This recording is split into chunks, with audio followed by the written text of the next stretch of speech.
without being able to, without still being able to read it. Okay. Hello, Annapolis. 'Tis a wonderful place. You know, it was founded in 1633 by Leonard Calvert, Lord Baltimore's brother. After the colony was settled, Leonard soon became the governor of Maryland.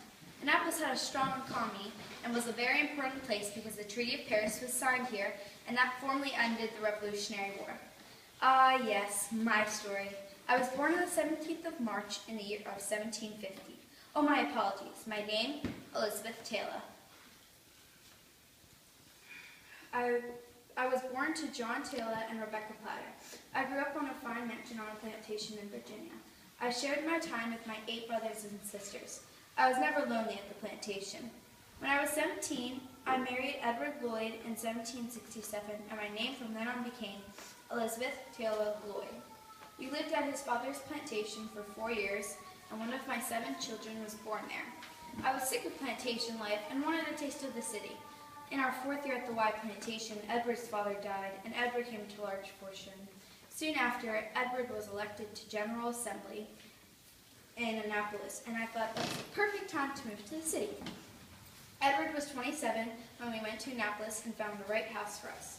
It was built in 1776 by Samuel Chase, but was not finished because the poor dear ran out of money.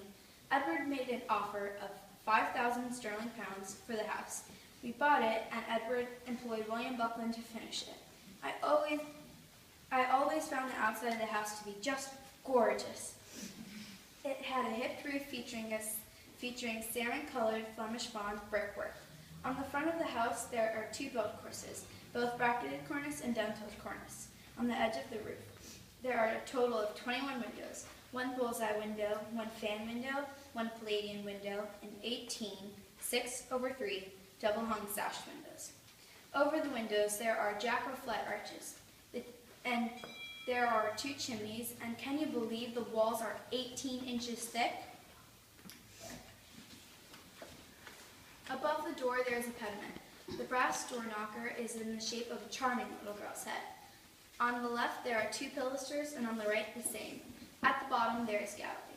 Now for the inside. The inside is as handsome as the outside, don't you think? Our home was always filled with music. The piano, the English guitar, they are interesting instruments, are they not? Inside the house, the cantilevered stairway is framed by 2 massive iconic columns. The stairs lead to the 2nd floor where Edward and the children, oh yes, the children, we were blessed with 6 more children. Their names were Mary, Edward V, Anne, Eleanor, Maria, Elizabeth, and Rebecca, and we all slept on the 2nd floor. The 3rd floor is the attic, but the 1st floor is where we had dinner. Our kindly cook made us the meals.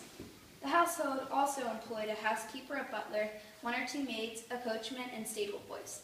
Downstairs we played card games in the drawing room and discussed serious business. Once we settled in, we were very social with our neighbors, and every once in a while my father would come down for the horse races. It was always good to see him time to time. Days passed so fast. I'm very sad and happy for my children and how they are all grown up and have their own families. I don't mean to brag, but if I do say so myself, I think I did a pretty good job of raising them. My sweet Mary, oh, she graduated at the age of 13 from St. John's College. Not only is she smart, she is also very beautiful. And I'd like to say that it runs in the family, if of course you know what I'm saying. In fact, it just so happened that a young gentleman you may have heard of, Francis Scott Key, found my daughter so fetching he fell in love at first sight. That led to a marriage in our house on these very steps you see here. And my son Edward. Edward was elected governor and served the fine people of Maryland from 1809 to 1811. Those were the happy times. But when your children grow older, that means you grow older and you see loved ones go. Like just when my darling husband, Edward the Magnificent, died on the 6th of July in the year of 1796. My beloved never learned the wonderful news about our dear son, Edward V, being elected for governor. Elizabeth Tayloe Lloyd was 75 years old when she died, on the 17th of February in 1825. This whole speech is in fact what Elizabeth Tayloe Lloyd did in her days and when she was living in Annapolis. Mary did actually marry Francis Scott Key, and Edward was one of the governors of Annapolis. I hope that you enjoyed my speech, and good day to you all.